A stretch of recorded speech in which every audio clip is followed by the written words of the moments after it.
Evan's shuttle hummed quietly as it floated toward the damaged Illyrian research vessel. The ship was enormous, shaped like a crystalline bird frozen mid-flight with fractured wings glinting under the distant starlight. For months, humans had only communicated with the Illyrians from afar, carefully observing their movements, cautious of their brilliance and power. Few humans had ever boarded an Illyrian ship, and even fewer had lived to tell the tale. Yet here he was, a human engineer assigned to repair what no human had touched before. His hands trembled slightly as he adjusted his toolkit, a mixture of excitement and fear coursing through him. He had heard rumors about the Illyrians, beings of crystal-like skin, minds so sharp that humans felt foolish simply breathing around them, and hearts that, according to legend, did not beat with emotion as humans knew it. Evan had always thought that was part of their charm. When the airlock opened, a beam of soft silver light spilled into the shuttle. Evan's eyes adjusted and he saw her, Lyra.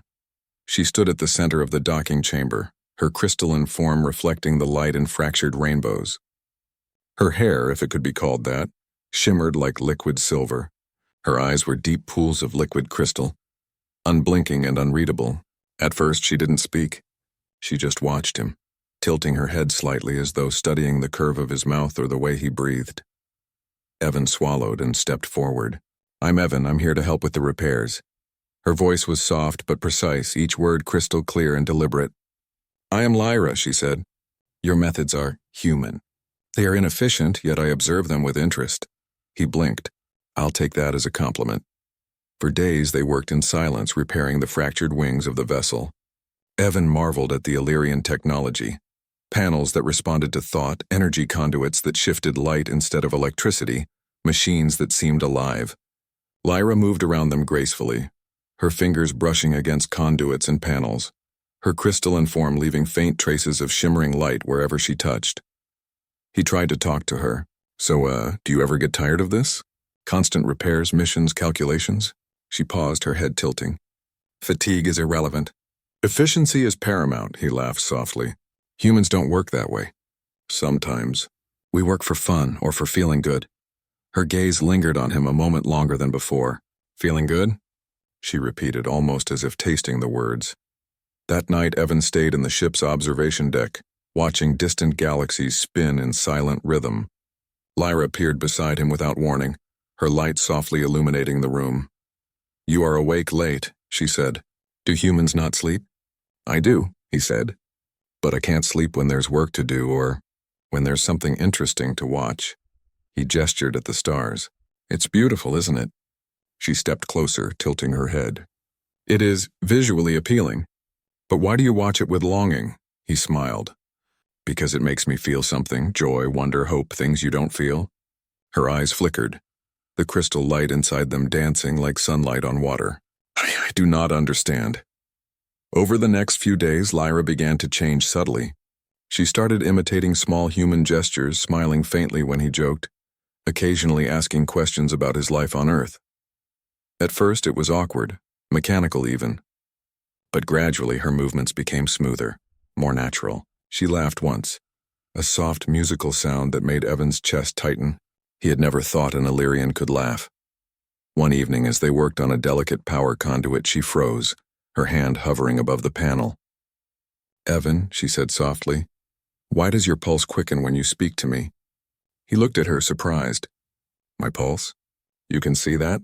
"Yes," she said, her crystalline eyes wide. "It fluctuates. Your emotional state is irregular. I do not comprehend why it occurs, but it intrigues me." He laughed softly. "It's called excitement. Humans feel many things that make the body react in strange ways. One of them is love." Lyra froze. "Love?" she repeated. Her voice was barely audible, like a fragile whisper of glass. "Explain." Evan took a deep breath. He had explained many things to aliens before, but nothing like this. "Love is when you care about someone so much that their happiness becomes important to you, sometimes more than your own.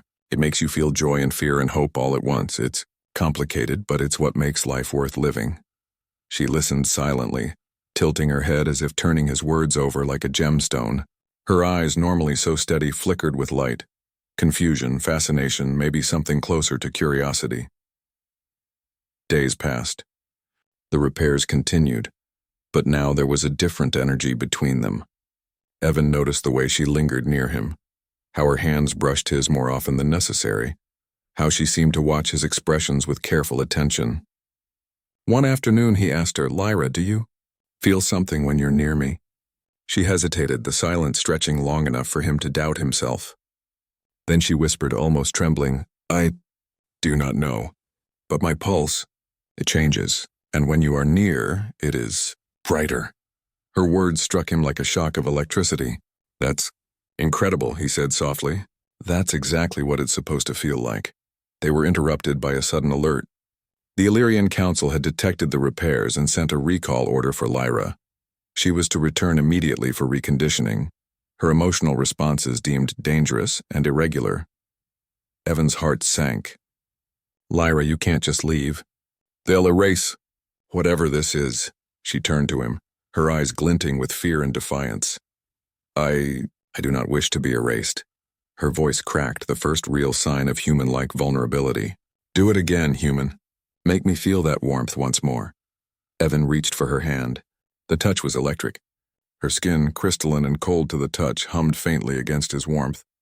"I will," he whispered. "I'll show you again what it means to feel alive." They spent the last night together on the observation deck, sharing stories of human and Illyrian worlds. He told her about sunsets, oceans, laughter, and family. She told him about distant stars, her people's history, and their precise ways of life. Slowly, the bond grew stronger, a delicate thread connecting two beings from worlds apart. As dawn approached, the alarms of the ship blared. Lyra had to leave. She looked at him, her luminous eyes filled with both fear and wonder. "I thought we'll try to remember," she said softly. "Do it again, human. When I return." Evan stood at the airlock watching her disappear into the Council's transport. He didn't know if he would see her again, but he felt something stronger than hope. He felt a promise, unspoken but undeniable, that their connection was only beginning. And in the quiet of the observation deck, Evan whispered to himself, "I'll love you again, Lyra, no matter what." The stars outside continued to spin, indifferent and eternal, but within the fractured wings of the Illyrian vessel, a small light of human warmth had begun to shine. The Council's ship loomed like a silver predator as it approached the outpost. Lyra's heart, something she had only just begun to understand, pounded inside her crystalline chest. The recall order had been clear. She was to return immediately and undergo reconditioning, which meant the erasure of any emotional irregularities. She had felt warmth for the first time, and now the very essence of it was under threat. Fear and determination collided inside her. Evan had promised her they would see each other again, but now she was being dragged back to a world that did not allow what she felt. She tried to focus on the calculations in front of her, but her thoughts kept drifting to him. His laugh, the gentle way he explained human emotions, the warmth of his hand against hers. It was more than memory. It was longing, a strange ache she didn't know how to name. As the Council's transport docked, Illyrian guards entered, moving with precise efficiency. "Lyra," one said, voice emotionless, "you are to accompany us. Resistance is unnecessary." Lyra stood tall, though her pulse raced faster than any Illyrian engineer should allow. "I will comply. If the human remains unharmed," she said. The guards paused. Humans were not typically afforded negotiation privileges, but her tone carried authority that made them hesitate. Evan had anticipated this moment. He had been tracking her location from his shuttle, and knew the Council would not allow her to leave without supervision. He maneuvered his ship into position, preparing a plan. He was a human, limited by flesh and instinct, but he had something the Illyrians often underestimated: courage driven by emotion. When Lyra was led onto the Council's ship, Evan followed at a careful distance, hiding in shadows, observing every movement. He saw the suppression devices attached to her crystalline frame, designed to neutralize the emotional responses she had developed. Her light dimmed, a soft echo of the brilliance she had shown on his observation deck. "Do not resist," the lead officer warned. "Emotion is illogical. It must be purged." Lyra's voice shook slightly, the first sign of vulnerability. "I do not wish to lose this," she whispered, referring to the warmth she felt for Evan, though she did not yet have the words to describe it fully. Evan knew he had to act quickly. He activated the ship's magnetic grappling hook and latched onto the hull. pulling himself silently into an air vent that would lead him directly to her location. Every second counted. He navigated the narrow corridors, the hum of Illyrian technology surrounding him, his mind calculating, his heart steady but racing with anticipation. When he reached the chamber where Lyra was restrained, he froze for a moment, taking in the sight. She stood in the center, crystalline chains suppressing her light, her form slightly dimmed. Even in this weakened state, she looked breathtaking. A being of pure energy and intellect now made vulnerable by her own burgeoning emotion. "Lyra," he whispered. Her eyes flickered as recognition surged within her. The faint glow returned, a beacon in the otherwise sterile chamber. "Evan, you came," she murmured, voice trembling with both hope and fear. "I promised I would," he said, "and I always keep my promises." He moved closer, carefully touching the chains. To his surprise, Lyra's pulse responded, shimmering with warmth. It was weak, but it was there. She was resisting the suppression through sheer willpower, and he knew he had to act fast. He hacked into the Illyrian restraint system using a portable interface. Sparks flew, panels flashed, and with a final beep, the chains dissolved into fragments of crystal, falling harmlessly to the floor. Lyra flexed her fingers, her light brightening with each movement. "They will come for you," she said, still wary. "I know," Evan replied, "but we don't have time to wait. We have to leave, now." Together they raced through the corridors, dodging Illyrian guards who were quick to respond. Lyra's crystalline body moved with astonishing speed and agility, but it was Evan's cunning and human unpredictability that kept them one step ahead. They reached the ship's hangar, where a small craft was waiting. Lyra's eyes widened. "How did you—" she began. "Don't ask," he said with a grin, pulling her inside. "Just trust me." As the craft launched, alarms blared throughout the Council's ship. Illyrian soldiers scrambled, but the two humans, or human and alien, were already weaving through the vacuum of space. Lyra clung to the controls, her pulses syncing with Evan's steady guidance. She had never flown a human shuttle before, yet she trusted him completely, the bond between them growing stronger with each passing moment. Once they were safely away, Lyra exhaled, a soft musical sound that made Evan's chest ache with relief. I can feel again," she said, her light fully returning. "Even under their suppression, I remembered warmth." "You've always had it," Evan said softly. "You just needed to trust yourself." For hours they drifted in silence, gazing at the stars, letting the quiet between them speak. Lyra's crystalline form reflected the distant galaxies, her pulse gradually syncing with Evan's. She felt a strange, overwhelming mix of clarity and confusion. This was new, uncharted territory, yet it felt right. The Council did not relent. They sent ships to intercept them, their energy weapons cutting brilliant lines across the void. But Evan was not a soldier. He was a human driven by heart and ingenuity. Using calculated maneuvers, evasive loops, and quick thinking, he guided the shuttle through asteroid fields and magnetic storms, keeping Lyra safe. In the calm after the storm, Lyra finally spoke, her voice barely above a whisper. "Evan, why would you risk everything for me? I am alien. I am not supposed to feel, nor am I supposed to be loved." He looked at her, eyes steady. "Because you are loved, Lyra.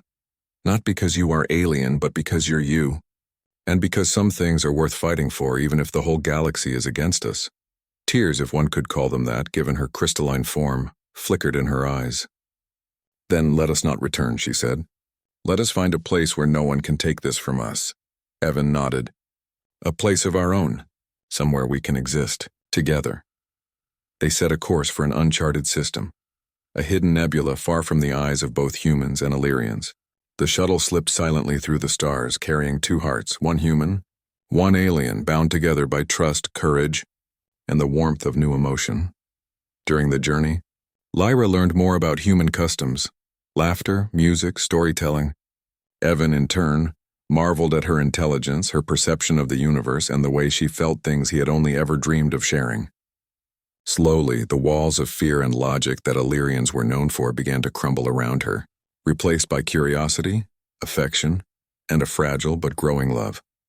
One night, as they floated in the serene calm of the nebula, Lyra reached for Evan's hand.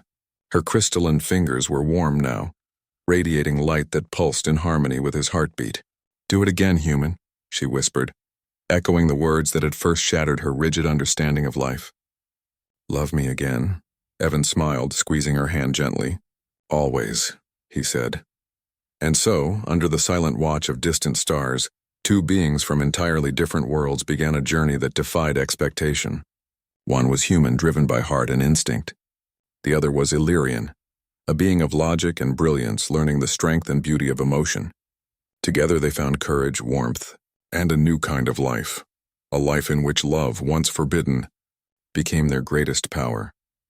The nebula around them glowed softly, a natural cathedral of light and shadow, and in that quiet brilliance Lyra and Evan embraced the impossible. The galaxy, vast and endless, could not contain the force that had grown between them. No council, no law, no tradition could erase what they had found in each other. And as they drifted deeper into uncharted space, their hands intertwined, hearts aligned and pulses synchronized, the first true understanding of Illyrian and human unity blossomed. In a universe that prized logic, they had discovered the most profound strength of all, the courage to love against all odds. It was only the beginning.